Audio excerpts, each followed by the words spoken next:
8. अर्श, हम लोग बात करने वाले मिथ बस्टिंग के ऊपर है। और जी तो मदर्स डे से मुझे ये चीज याद आई अर्श की कुछ दिनों पहले की बात है। आप एक केस के बारे में बता रहे थे कि अच्छा, पहली बात तो मैं उसको डिस्कस कर सकता हूँ बिना नाम लिए, कोई दिक्कत बिल्कुल तो नहीं बिल्कुल, नाम आप छुपा दें, बाकी डिस्कस हो सकता है। तो एक लेडी थी, काफी सीनियर लेडी थी, काफी उम्रदराज लेडी थी, और वो बताती हैं कि कहानी की उनके शायद बेटे की बहुत पहले मौत हो गई होती है, और रैंडम कोई एक लड़का है जो उन्हें अपनी माँ मानने लगा है जी, और इन्हें भी शायद उसमें कुछ ऐसा उसको लगता है कि उनके बेटे की आत्मा उस पे आ गई है, जो भी ऐसा वो सीन है, और वो बेटा बन करके इनसे पैसा भी ऐंठ रहा है। जी बिल्कुल। अच्छा, वो ये भी बोलता है कि जो है फलाना तारीख तक अगर आपने मुझे पैसा नहीं दिया तो शायद माँ मेरी मौत भी हो सकती है। और ये भी ममता के मतलब बहाव में आ करके उसके पैसा दे रही है। बिल्कुल। तो अर्श, जब ऐसे केसेस सुनने में आते हैं आपको, और लोगों का ऐसा आप देखते हैं कि अखंड विश्वास है कि नहीं मेरे साथ कुछ पैरानॉर्मल ही हो रहा है, जी, तब आपको क्या लगता है और तब ऐसे केसेस को आप कैसे हैंडल करते हैं? पहले से शुरुआत करते हैं। बिल्कुल राहुल, जो आपने मुझे केस बताया उस तरह के और भी केसेस हैं, कई सारे केसेस हैं in fact. I am pretty sure कई सारे होंगे जी, क्योंकि बहुत कॉमन चीज है। मतलब जी, लेट सपोज कि मैं किसी को बहुत ज्यादा मानता हूँ और उसके अंदर मेरे लिए कपट है, तो वो मुझसे पैसे निकलवा सकता है बड़े आराम से। इनफैक्ट ये जो माँ और बेटे के रिश्ते वाला एक जो सिनेरियो होता है जी, इसमें ये होता ही होता है। तो अब क्या है कि मैं कई सारे ऐसे लोगों को भी जानता हूँ जो मुंह बोले बेटे बने हैं, पर जो मुंह बोली माँ है उनकी, उनसे बेवजह पैसे ऐंठ रहे हैं। ओके। आजकल तो रियल में भी होता है, खैर वो तो एक अलग डिबेट है, लेकिन चीजें वहां से वर्स्ट हो जाती हैं राहुल, जहां से ये जो छोटे बच्चे हैं जो पैसा ऐंठने की कोशिश करते हैं, ये अलग अलग तरह का दिमाग लगाने की कोशिश करते हैं और उनका दिमाग जाता है पैरानॉर्मल में। ठीक है जी जी बिल्कुल। फिर वो कहते हैं कि मुझ पर कोई आत्मा का साया है, मुझ पर कोई पोजीशन है जो मुझे थोड़े दिनों में मार डालेगा, मैं इतने दिनों में खत्म होने वाला हूँ, माँ मुझे बचा लो। आप समझ रहे हो कि ऐसे ही आप समझो कि अगर आपकी कोई संतान नहीं है और अचानक से आपने किसी को अपना बेटा मान लिया है और वो आपको अचानक से ये बोलने लगे आपसे 100 किलोमीटर दूर बैठा है, तो आप तो परेशान हो ही जाओगे ना, बनी सी बात है। और वो आपको अपनी लोकेशन नहीं दे रहा है, वो कुछ नहीं कर रहा है, बस ये बोल रहा है कि भैया हमको इतने पैसे की जरूरत है, अगर हो जाए तो ठीक, नहीं तो कोई बात नहीं। मतलब पैसे मांगने के भी डिफरेंट वेज, कहने का मतलब ये है। एब्सोल्युटली जी। तो मैं आज से करीब 3 साल पहले की बात बताता हूँ राहुल। वहां पर एक लेडी थी, सेम यही केस था। उनका कहना था कि हमारा जो बच्चा है वो पॉजेस है। अब मैंने कहा कैसे पॉजेस है आप बताएं? तो उन्होंने कहा कि वो रात को मुझे कॉल करता है तो उसकी आंखें लाल होती हैं। अगेन मुझे 2-3 चीजें समझ में आई इससे, मैंने उनको कुछ बोला नहीं। उन्होंने कहा वो मुझे कॉल करके मंत्रोच्चारण करता है। ओके। ये थोड़ा यूनिक था कि भाई कॉल करके आंखें लाल होना समझ में आता है जी, तुमने कोई नशा कर लिया और तुम्हारी आंखें लाल हो गई, लेकिन वो मंत्रोच्चारण कर रहा है। और मंत्रोच्चारण करने के बाद वो जैसे होता है ना, किसी के इंसान के शरीर में पोजीशन हो गया है, फिर वो कहता है कि आपको मुझे 10 लाख रुपए देने होंगे वरना इस इंसान को मैं ले जाऊंगा अपने पास से। बार बार ऐसे करके। तो उनकी मम्मी जैसे तैसे करके भाई भेज देती उनको पैसे, सगी मम्मी नहीं होती बाय द वे जी, तो पैसे भेज देती। तो उन्होंने हमसे कहा कि सर अगर इस पोजीशन का कोई छुटकारा है, क्योंकि हमारा बच्चा ऐसा हर 2 महीने में करता है, मतलब हर 2 महीने में उसको 1-2 लाख रुपए चाहिए। वाह, ये तो मतलब वो हो गया कि हम और आप क्या ही काम कर रहे हैं, वो बंदा काम कर रहा है ओरिजिनल। सही वही वाला एक सिनेरियो है कि वो महीने का एक्सपर्ट वो है जी, महीने का 1 लाख रुपए कमा रहा है, तो कोई बुरा नहीं है। तो लेकिन जब मैंने ज्यादा है, हाँ उससे भी ज्यादा बुरा है जी, तो मेरा जब मैंने ये चीजें डील करी तो मैंने कहा एक काम करिएगा, इस बार जब वो आपको वीडियो कॉल करे ना तो आप उसका वीडियो रिकॉर्डिंग कर लीजिएगा, स्क्रीन रिकॉर्डिंग्स जो होती हैं। यही हुआ, उन्होंने स्क्रीन रिकॉर्डिंग करी और मैंने देखा। राहुल मैं क्या देखता हूँ, अच्छा स्क्रीन रिकॉर्डिंग्स में क्या होता है कि आवाज नहीं दिखती है, मतलब आवाज नहीं आएगी उधर वाले इंसान की, चेहरा आएगा स्क्रीन रिकॉर्डिंग्स में। तो वो उसकी आंखें लाल, वो मंत्र पढ़े जा रहा है, उल्टी आंखें कर रहा है, मतलब आंखें भी उतनी एक्सटेंड में उल्टी नहीं कर रहा है, ठीक है जी, दिख रहा है साफ साफ कि भाई एक सस्ती हॉरर मूवी का एक कोई सस्ता सा कैरेक्टर है जो बैठा दिया गया है, जो बेवजह पोजेस होने की कोशिश कर रहा है। तो मैंने उनकी मम्मी को समझाया कि आप पैसे देना बंद करें, ये सब कुछ नहीं है और विद इन 2 डेज ये ठीक हो जाएगा। मैंने उनको ऐसे एक सांत्वना के लिए बोल दिया, क्योंकि वो मान ही नहीं रही थी राहुल। वो कह रही थी नहीं हमारा बेटा पोजेस है, नहीं हमारा बेटा पोजेस है, वो बार बार ये कह रही थी। अब क्या हुआ राहुल कि मैंने उनसे बोला कि ठीक है, उनसे कह दो कि मैं तुमको ना 10-50 लाख रुपए एक्स्ट्रा देती हूँ और यहाँ रखे, किसी जगह पर रखे हुए। अच्छा राहुल 2-3 चीजें होती हैं जी। इस लड़के को ज्यादा ये सब आइडिया था नहीं, इसको बस ये पता था कि मेहंदीपुर दरबार में भूत प्रेत निकाले जाते हैं, ठीक है।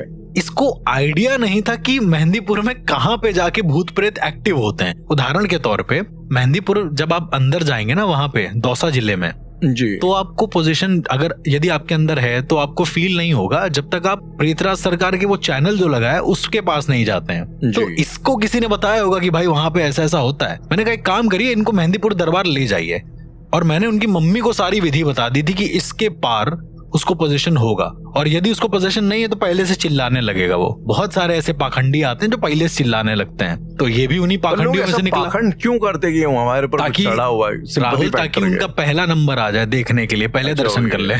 ठीक है, तो अब खैर ये तो इसका तो मकसद ही पूरा पैसा लूटने का था। तो क्या हुआ कि जैसे ये दौसा जिले में उतरा है, स्टेशन से ही चिल्लाने लगा है कि मेरे ऊपर भूत है, मेरे ऊपर प्रेत है, ये है वो है, खूब जोर जोर से चिल्लाने लगा है। Okay. उनकी मम्मी परेशान। मैंने कहा आप लेके जाइए, कोई दिक्कत नहीं है, जाएगा। प्रेतराज सरकार की जो पूरी गैलरी होती है, जो गली है जहाँ पे सामने चैनल लगा है, सुबह 6 बजे राहुल जयकारा लगता है, जय प्रेतराज सरकार। और उसके बाद उस पूरी गली में सिर्फ कोहराम मचता है, सिर्फ चिल्लाते हैं प्रेत। मैंने उसके वीडियोस देखे हैं वहाँ ठीक पे। है, तो उसी लाइन में इसको खड़ा करवा दिया गया। मैंने उनको बोला कि आप एक काम करो, इसको इस लाइन में खड़ा कर दो जहाँ भूत हैं सारे के सारे, जहाँ सब पॉजेस हैं। खड़ा हो गया, और जैसे ही प्रेतराज सरकार का नारा लगा है, सारे चिल्लाने लगे, तो देखा देखी ये भी चिल्लाने लगा। ठीक है, बाई चांस क्या हुआ कि जो पंडित आते हैं ना वहां पे जी, तो जब ऐसा होता है तो पंडित कुछ लोगों को पकड़ के प्रेतराज सरकार के अंदर दर्शन कराने ले जाते हैं। तो पंडित जी आए, और बाई चांस पंडित जी ने इसकी भी कॉलर पकड़ ली और दूसरे इंसान की भी कॉलर पकड़ ली। सबसे अजीब सी चीज हुई है, मतलब 6-7 पंडित आते हैं एक साथ, और अब ये हुआ तो वो बंदा चिल्लाने लगा, अरे मेरा कॉलर छोड़ो, कॉलर छोड़ो। पंडित कहते हैं प्रेत है ना तुम्हारे अंदर, चलो लेके चलते हैं जी। वो बहुत जोर जोर से चिल्ला। अच्छा, पंडित जी जब पकड़ते हैं तो या तो बाल से पकड़ेंगे, या तुम्हारा कॉलर पकड़ेंगे, या तुम्हारे मुंह में हाथ डाल के पकड़ लेंगे, मतलब कुछ भी कर सकते हैं वो। तो उसका अननेसेसरी बाल पकड़ लिया, कह रहा मेरे अंदर कुछ नहीं है, मैं ठीक हूँ, मैं नाटक कर रहा था, मैंने मम्मी के पैसा लेने के लिए ये सब किया। अच्छा, उगल दिया उसने, तुरंत उगल दिया, 2 मिनट में उगल दिया। पंडितों की आभा भी बहुत ज्यादा होती है वहां पर, वो कहते हैं तो फिर इस तरह का काम कर क्यों रहे हो। ऑल्सो जो दूसरे को पकड़ा था वो भी पाखंड कर रहा था। कुल मिला के पंडित लोगों ने उन 2 इंसानों को पकड़ा जो पोजेस नहीं थे। ठीक है, अब सबसे बड़ी अजीब सी चीज ये हुई, इनकी मम्मी को बड़ा धक्का लगा, और लेडी ने उस इंसान से बात करना छोड़ दिया हमेशा के लिए। वो हमसे कह रही थी कि मैं तो उसको बहुत मानती थी, मुझे नहीं पता था, मैंने अभी तक कम से कम 8 से 9 लाख रुपए उसके ऊपर खर्च कर दिए हैं। बताओ। तो इस तरह की भी चीजें एग्जिस्ट करती है राहुल, जो इंसान को अज्ञानतावश समझ में नहीं आता है कि क्या करना है क्या नहीं करना है। चलिए, ये जो आपने स्टोरी बताई ना, इसमें फिर भी उसका एक मोटिवेशन था, भाई को पैसे चाहिए थे। मैं आपको एक कहानी बताता हूँ, मुझे आपकी बातों बातों से याद आया अचानक से कैरेक्टर जी। अच्छा, जो मुझे शायद जानते हैं जो लोग, तो वो पहचान जाएंगे मैं किसकी बात कर रहा हूँ, तो उसको भाई बताना मत। लेकिन ये बात है उस दौरान की जब मैं बॉम्बे में था। ठीक है, जब मैं प्रोडक्शन हाउस में काम करता था एज ए कास्टिंग एजेंट, और जिस बिल्डिंग में मैं रहता था तो उस बिल्डिंग में वो हॉस्टल टाइप का था, और सारे जो फ्लैट थे ना, आप समझ लो 90% ऑक्यूपेंसी जो थी वो एक्टरों की थी। तो उसमें एक्टर ही एक्टर भरे हुए थे ऊपर से नीचे। कहाँ की बात है राहुल? ये अंधेरी वेस्ट में, मैं बिल्डिंग का नाम नहीं लूंगा, लेकिन वो बच्चा जानते हैं जिस बिल्डिंग में बात कर रहा हूँ, उसको लोग क्राइम पेट्रोल बिल्डिंग। मैं भी जानता हूँ उस बिल्डिंग को। उस बिल्डिंग में सारे क्राइम पेट्रोल वाले एक्टर रहते हैं। ठीक है, तो वहां पे एक भाई साहब थे जो कि शायद हरियाणा के किसी गांव से भाग भूग के आए थे। काफी लोग वहां पे जो आते हैं बॉम्बे में, वो घर से भाग भूग के और इस उम्मीद में आते हैं किस्मत आजमाने के हम लोग स्टार बनेंगे यहाँ पे जो भी है। तो ये जो भाई साहब थे, पहले हमने बाद में ये चीज पता लगी, इन्होंने आके लोगों को ये पढ़ाना शुरू किया। खासतौर पे हम एक जो कास्टिंग एजेंट थे कि मैं एनएसडी का पास आउट हूँ। अरे बाप रे। हमने सारे तुम्हारी उम्र तो यार 21-22 साल, 12 साल, तो मतलब 12वें साल में 10वें साल में तुम थिएटर में आ गए थे। तो हाँ, मैं थिएटर का पागल हूँ। अच्छा, दूसरी चीज सब मेन, ये तो पैरानॉर्मल यहाँ कुछ था नहीं। ये भाई साहब क्या करें कि मतलब ये एक होता ना कि एक्टर के बीच में खाली अपना माहौल बनाने के लिए आप बॉम्बे जाएंगे, अर्श तो ना काफी जो एक्टर खासतौर पे वो उनकी आधी मेहनत खाली अपना माहौल जमाने में जाती। बिल्कुल, वो उसका कोई मोटिवेशन नहीं होता, लेकिन बस ये है कि हमें अपना माहौल बनाना है ताकि एक अट्रैक्शन सीख करना है। तो ये क्या करते थे, ये ना इनका ये कहना था कि मैं किसी थिएटर में गया था एक्टिंग करने कलकत्ता, और उस थिएटर में बहुत जमाने पहले आग लग गई थी, तो बड़े बड़े आर्टिस्ट में जल गए थे। तो वहां पे इनका साक्षात्कार जो है एक बड़े मंचे हुए किसी कलाकार से हुआ। हाँ। और वो जो कलाकार थे वो नट सम्राट थी। अच्छा, उनकी आत्मा से हुआ? उनकी आत्मा से इनका इंटरेक्शन हो गया, वो उनके शरीर में आ गए, जो भी हुआ। अब ये तो भाई आगे बोलते थे, ये तो हाइट हो गई भाई किसी चीज की, मतलब बेनतियां हाइट हो गई, लेकिन एक जाहिल थे जो उसको हाथ जोड़ के मानते थे ऐसा होगा। और ये क्या करेंगे, मतलब ही ना, अब जैसे बैठा हुआ है अचानक से खड़ा हो जाए, मैं नट सम्राट, मैं नट सम्राट। तो भाई का नाम नट सम्राट था। नट सम्राट तो बहुत बड़ा प्ले है, नट सम्राट बहुत बड़ा प्ले है। और ये मतलब अपने आप को अंड संड शेक्सपियर के और उसके ओथेलो के अपने हिंदी के बना के डायलॉग बोलने लग जाए, और मतलब आप समझ रहे ना। तो ये नट सम्राट वाली इनकी वो थी। और ये जब इनका मन करता था, हम लोग मान लो बैठे हैं, पार्टी उटी चल रही है, 6-7 एक्टर बैठे हैं, कोई ये कास्टिंग वाला बंदा बैठा है, जो अगर कोई कास्टिंग बंदा आया है और इसको पता लग गया कास्टिंग बनते, इनके अंदर अचानक उस दिन नट सम्राट आ जाते थे। फिर ये आवाज में इनकी बेस बढ़ जाता था। उसके बाद ये वहां चारपाई खड़े होकर, मैं नट सम्राट, तुम क्या देख रहे हो मुझे, ये सब का चालू हो जाता था, फुल नौटंकी। ठीक है। और अखंड इनका विश्वास था कि मेरे अंदर पैरानॉर्मल है, अखंड विश्वास। मतलब लोगों को दिखाने के लिए ये नारियल, मतलब जमाने भरी पूजा पाठ भी करेंगे, नारियल में ऐसा कीला मार के फोड़ के उसमें अगरबत्ती डाल के ले आएंगे, डेली वो जाके जो है चरणामृत पिलाएंगे लोगों को, पता नहीं कहाँ के पानी का। तो मतलब इसके पीछे कोई खास मोटिवेशन भी नहीं था। ये मतलब आधा कहीं ऐसे मुझे लगता है कि दुनिया में ना एक्टरों की अपनी अलग कौम है। ये अलग ही किस्म की इनसिक्योर प्रजाति होती है एक्टरों की। मतलब वो लाइफ में कुछ चीजें ऐसे ही कर देते ताकि बस एक ड्रामा चलता रहना चाहिए लाइफ में। मतलब नॉर्मल लाइफ उन लोग पसंद नहीं आती। तो ये तो एक पैरानॉर्मल, ऐसे मैंने नॉर्मली भी काफी कैरेक्टर देखे हैं, बट ये एक तरीके का वो था पैरानॉर्मल शौकिया कि बेवजह भाई हमारे शरीर में ये आ रहा है। मेरे शरीर में जो है नट सम्राट की आत्मा आती है, मैं ही शायद किसी जन्म में शेक्सपियर था, और ये वो। अच्छा राहुल, इनका कभी खुलासा नहीं हुआ? खुलासा मतलब अर्श, मैं आपको बता रहा हूँ, आप बॉम्बे जाओगे अगर आप अंधेरी वेस्ट साइड गए हुए हैं जहाँ बिल्कुल आपने कभी वहाँ पे अमिताभ बच्चन को देखा है? वो जो काले सूट वाला एक कैरेक्टर है, आप समझ गए मैं किसी की बात कर रहा हूँ। अगर जो भी उस लाइन में गया है, वो कर रहे वो यश चोपड़ा की जो बिल्डिंग वाली जो लाइन है, तो जो मुकेश मिल्स वाली लाइन है, मुकेश मिल्स वाली जो लाइन है, वो सबने उस कैरेक्टर को देखा। लिंक रोड वाली, जहाँ पे लिंक रोड है, और लिंक रोड वाली, मैं लिंक रोड के पास ही रहता था। तो ये जो कैरेक्टर मैं जिसकी बात कर रहा हूँ, अमिताभ बच्चन, बच्चा जानता हो, वो पिछले 15-20 सालों से डेली अमिताभ बच्चन को जो जंजीर वाला गेटअप है, वो सूट पहन के डेली वहां टहलता रहता जी, इस उम्मीद में कि कोई देख लेगा उसे तो पता नहीं कहाँ गलती से रोल दे देगा जी, और इस उम्मीद में वो टहल ही रहा वहां पे, और डेली जो है हाय हाय करके अमिताभ बच्चन की आवाज में जो है वहाँ पानी पूरी पिए खा रहा है, उधार की सिगरेट पी रहा है। मतलब अंधेरी वेस्ट का बच्चा उसको जानता है। ये कैरेक्टर्स को अमिताभ लोग बोलते हैं वहाँ पे। ये जो कैरेक्टर्स को अपने अंदर उतारने वाला एक आप सिनेरियो बता रहे हैं राहुल, ये बहुत ही पता है बहुत ही ज्यादा अजीब है, क्योंकि बहुत वियर्ड है। मतलब अगर आप ऐसे लोगों को मिलेंगे आम जिंदगी में देखेंगे ना, मेरी आई गेस थोड़े दिन पहले ही किसी से किसी बात पे बहस हो रही थी, और वो बहस भी नहीं थी, मैं बहस करता नहीं हूँ, बट वो बड़ी अजीब सी बहस थी। उसमें ये था कि वो इंसान कहना था उसका कि लोगों की गलती जो लोग मान लेते हैं कि किसी के अंदर माता आ गई, किसी के अंदर आत्मा आ गई। अब इससे एक बहुत बढ़िया किस्सा सामने आता है कानपुर का। कानपुर में चौबेपुर एक जगह है, चौबेपुर में गद्दी लगती है, किसी की गद्दी एज इन किसी की सवारी आती है, समझ गया, गद्दी लगती है, और वो फेक है बाय द वे। ठीक है, मैं बताऊंगा नहीं चौबेपुर में किस जगह लगती है, 2-3 जगह लगती है। ओके। तो वो ना बहुत अजीब है। उसको क्यों फेक कहते हैं मैं आपको बताता हूँ, उसका रीजन है। उसका ये मानना है कि उसके शरीर में स्वयं भैरव जी आते हैं। ठीक है, अब ये मैं मान ही नहीं सकता।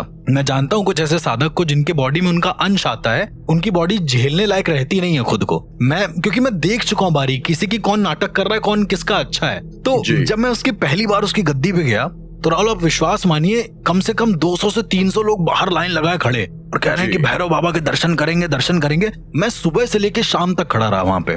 मेरा नंबर आया 7:30 बजे। ठीक है, मैं गया अंदर, मैं क्या देखता हूँ कि एक खटिया है, उस पे एक बंदा बैठा हुआ है, उसके हाथ में सिगरेट है। ठीक है, और दूसरे हाथ में एक दंड टाइप का है बड़ा सा, जिसमें एक हड्डी बनी है ऊपर। भैरव दंड उसने बोला है, इसको बोलते हैं। अब आई डोंट नो क्या होता है, ये उनके हिसाब से होता है, बट वो ऐसा नहीं होता है। उसके बाद क्या देखते हैं कि वो कह रहा है कि बोलो अपनी प्रॉब्लम, बोलो समस्या बोलो।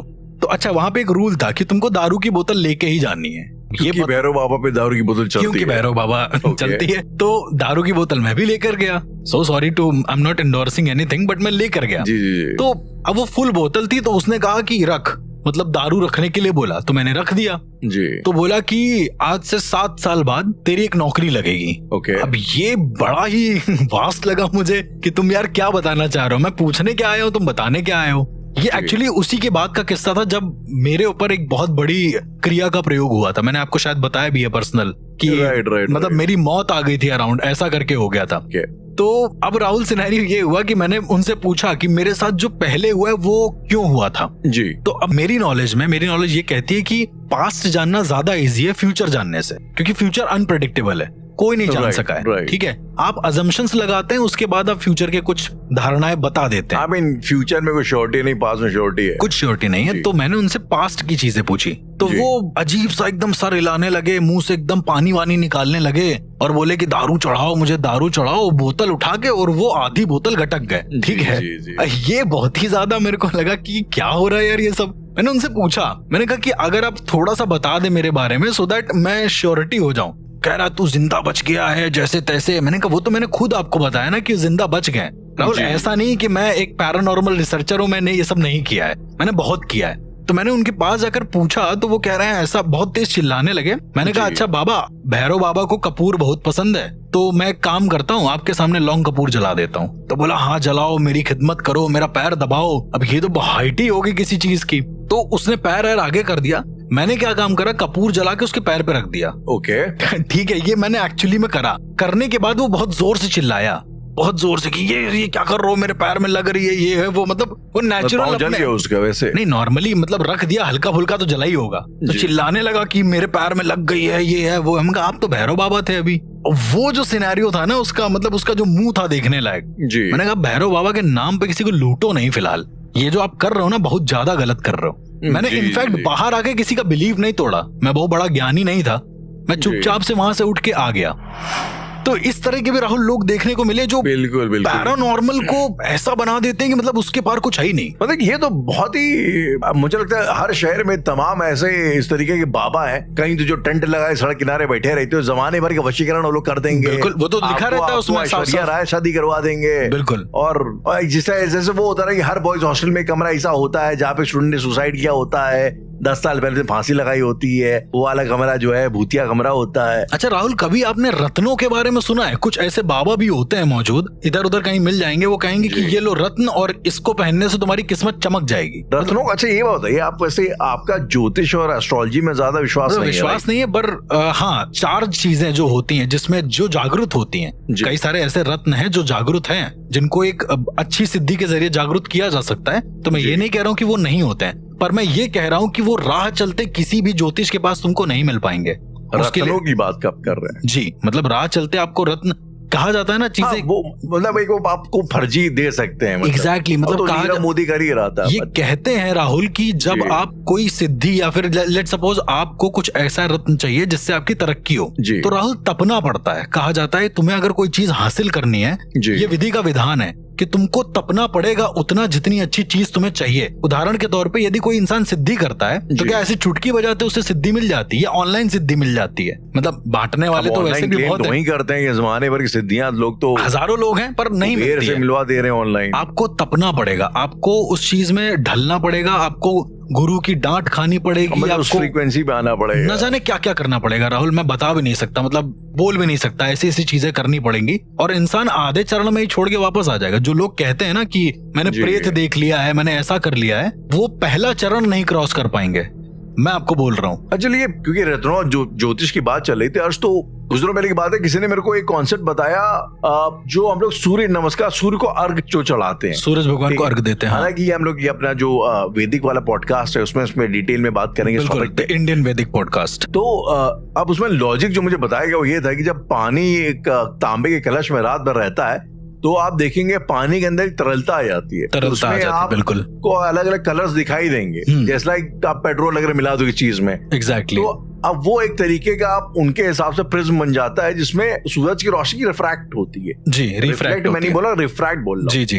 अब कुछ दिनों पहले हम लोग, कुछ एपिसोड्स पहले हम लोग विबग्योर की और प्रिज्म की बात कर रहे थे, ऑरा की बात कर रहे थे। बिल्कुल ठीक है। तो लाइट एक प्रिज्म से जाती है तो 7 कलर्स में विबग्योर में बदल जाती है। हाँ। तब उनका कहना ये था कि जब आप सूरज को जल चढ़ाते हैं तो वो उसके थ्रू जो सूरज की रोशनी है रिफ्रैक्ट होके आप पे पड़ती है, और वो जो 7 अलग अलग कलर्स होते हैं उनका आपकी बॉडी पे अलग एक इम्पैक्ट होता है। वो 7 चक्रास में अलग अलग डिवाइड हो जाते हैं। वो जो 7 चक्रास में अलग डिवाइड हो जाते हैं। तो अब थियोरेटिकली ये कॉन्सेप्ट मेक्स सेंस बहुत ज्यादा बिल्कुल। आप बताइए प्रैक्टिकली क्या ये लाइक कुछ लॉजिकल सी बात है? बहुत ज्यादा लॉजिकल। देखो राहुल, चक्रास को तो हम मतलब अगर सूरज भगवान को जो अर्घ देना है ये अभी नहीं, आदिकाल से चला आ रहा है। ठीक है, सूरज भगवान हमेशा से एग्जिस्ट कर रहे हैं और अनंत सूरज एग्जिस्ट करते हैं अनंत ब्रह्मांडों में, मेरा ऐसा मानना है।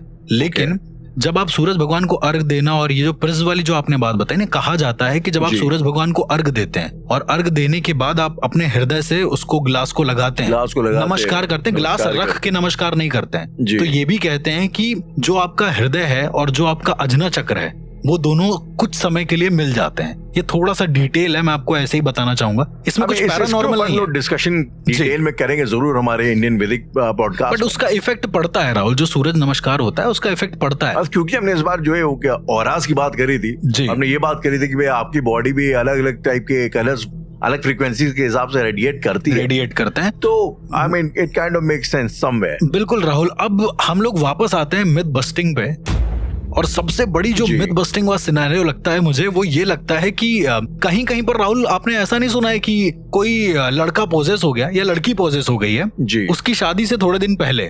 मैं सिर्फ आपको एक सिनेरियो बता रहा हूँ, आप खुद ही समझ जाएंगे पोजीशन क्यों हुआ है। ठीक है, तो आज मैं आपको पैरानॉर्मल एक्सपर्ट बनाता हूँ मिथ बस्टिंग का। तो अब वो लड़की अपने शादी के करीबन 2-3 दिन पहले पोजेस हो गई।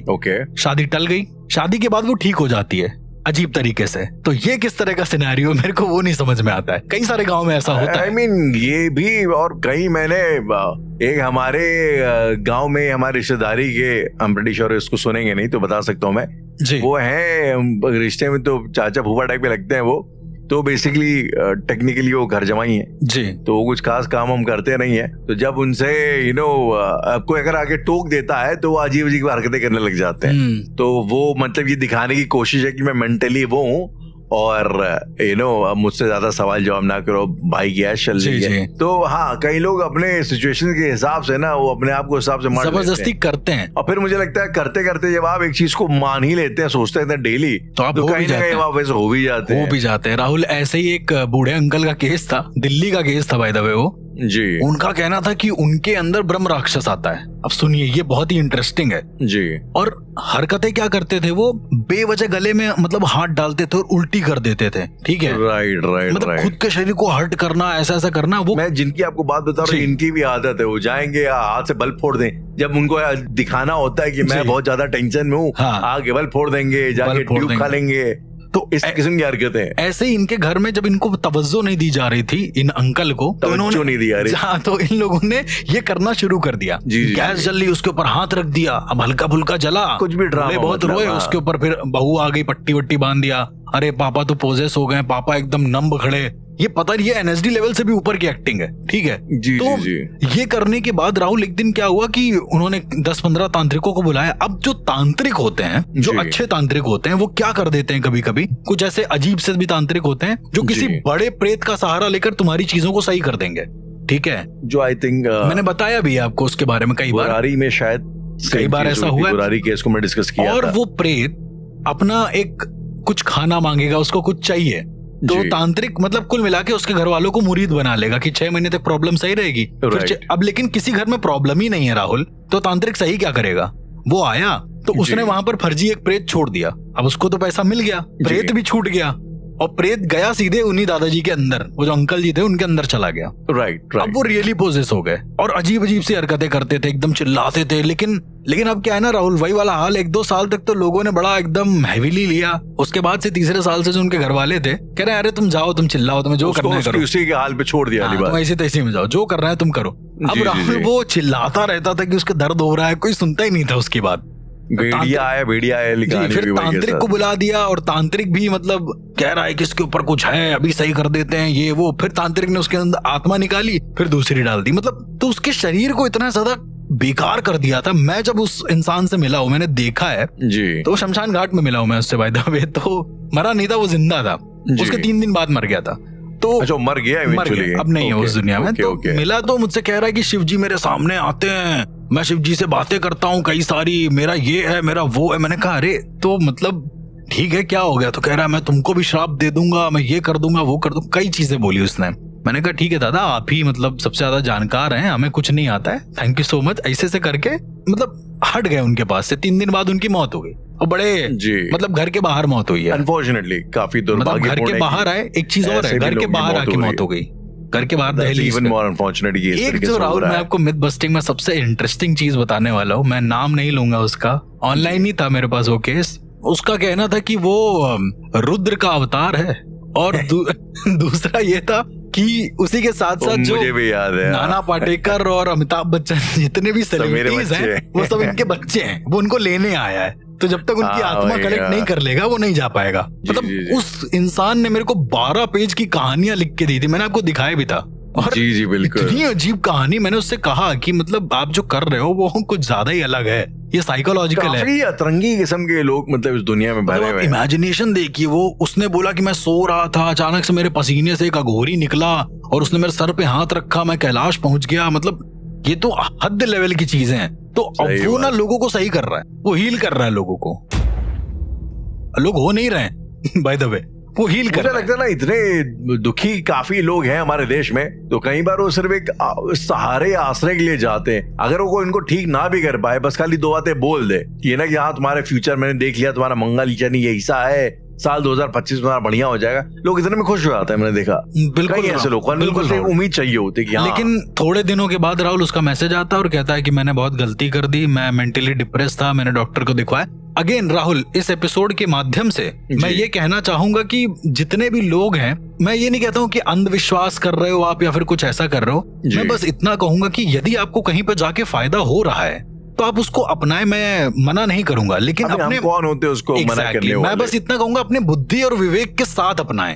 सवाल बस ये है, और किसी भी ऐसे बेवजह के मिथ्स पर भरोसा तो बिल्कुल ना करें। इस एपिसोड के माध्यम से मैं भी एक और चीज कहना चाहूंगा। अक्सर जब भी मैं अपनी ये ऐप पे जाता हूँ या कुछ ऐसे खास लोग हैं जो इंस्टाग्राम डीएम पे मुझसे कांटेक्ट करते हैं, और भाई लोगों का कहना ऐसा है कि उनके ऊपर किसी ने कुछ प्रेत बाधा कर दी है, जिस चक्कर में उनकी नौकरी नहीं लग रही है। ओके, ये तो बहुत ही अजीब है। ये वो लोग हैं जो 24 घंटे ऐप पे रहते हैं और 24 घंटे ऑनलाइन रहते हैं, हमेशा अवेलेबल रहते हैं। अब कुछ लोग हैं जो डीएम करके मुझसे कहते हैं कि मेरे पर किसी ने कोई बाधा प्रेत को छोड़ दिया है, मैं बहुत ज्यादा सेक्सुअल हो गया हूँ, मैं सेक्स के अलावा सोच ही नहीं पाता हूँ, और मतलब दिन भर मेरा ये चला करता है। ये तो मैंने कहा भाई अगर ऐसा है तो जरूरी नहीं कि तुम्हारे पर प्रेत बाधा है जी, हो सकता है तुम ठरकी हो और इस बात को मानना नहीं चाह रहे हो। वही है। ऐसे लोगों में कहूंगा कि भाई अगर नौकरी नहीं लग रही तो चचा मेहनत करो, पढ़ाई करो। बिल्कुल, कोई भूत तुम्हारी यहाँ नौकरी पकड़ नहीं बैठा है। एग्जैक्टली, ये कभी नहीं होता है कि तुम्हारी नौकरी बर्बाद हो जाए, तुम कर नहीं पा रहे हो। हमें अपनी तरफ से कर्म हमेशा करते रहने चाहिए, तभी हम मिथ और रियलिटी में फर्क कर पाएंगे। अच्छा खैर, ये तो हर शो की मजाक की बातें हैं जी, लेकिन अब मैं जानना चाहता हूँ आपसे एक एंटिटी के बारे में। अभी हम लोग नौकरी की बात कर रहे थे कि कोई किसी की नौकरी ना लगे तो मतलब इतना परेशान होने की जरूरत है नहीं मेरे हिसाब से जी। तो उसी से मुझे ध्यान आया कि मैंने एक एंटिटी के बारे में सुना है जी, जो कि खैर पैरानॉर्मल तो है, लेकिन ये नॉर्मल डराने आने के बजाय ये लोगों के बड़े काम भी आती है। बिल्कुल, जो वो देवी थी जो रास्ता दिखाती थी मशाल लेके, कोयला देवी, उससे ज्यादा एक स्टेप ज्यादा आगे बढ़ के ये फाइनेंशियली भी हेल्प करती है। कई लोग इसकी साधना करते हैं और लोग ऐसा तथाकथित तौर पे कहते हैं कि उनके यहाँ लाखों करोड़ों तक की जो है ये एंटिटी ला के धन ला के देती है, और इस एंटिटी का नाम है 1.5 फुटिया।